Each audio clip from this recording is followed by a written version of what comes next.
এই শালা বন্ধুরা আমার সাথে এমনটা করবে আমি ভাবতে পারিনি। চলো শুরু থেকে বলি।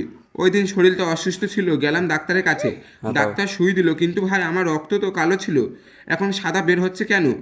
আমি ভাবলাম এই ডাক্তার আমার ভেতরে পাউডার ঢুকিয়ে দিচ্ছে নাকি।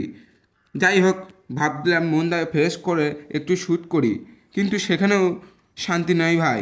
লুঙ্গি খুলে চলে যাচ্ছে। তোমরা কিছু দেখোনি তো? দেখলেও মনে রাখবা না।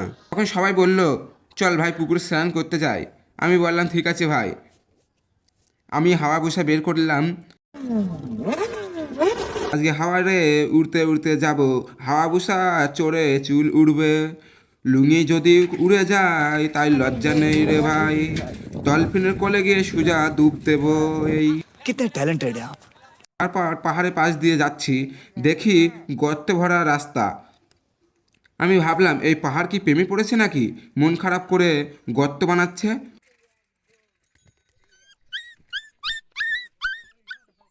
তারপর চলে গেলাম বড় সমুদ্র ধারে। আজকে স্নান হবে ডলফিনের সঙ্গে, কিন্তু দেখি ডলফিনগুলো একটার পরে একটা লাফাচ্ছে। ওদের দেখে আম্মু পর্যন্ত হেসে ফেললো। যাই হোক, আমু ডলফিন, এখন থেকে আমাকে বলো ডলফিন ভাইয়া।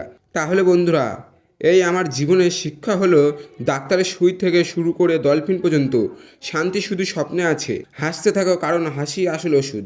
আর যদি তোমরা এমন তেরাবাঁকা গল্প শুনতে চাও তাহলে পেজটি ফলো করে ডলফিন ভাইয়ের সাথে থাকো।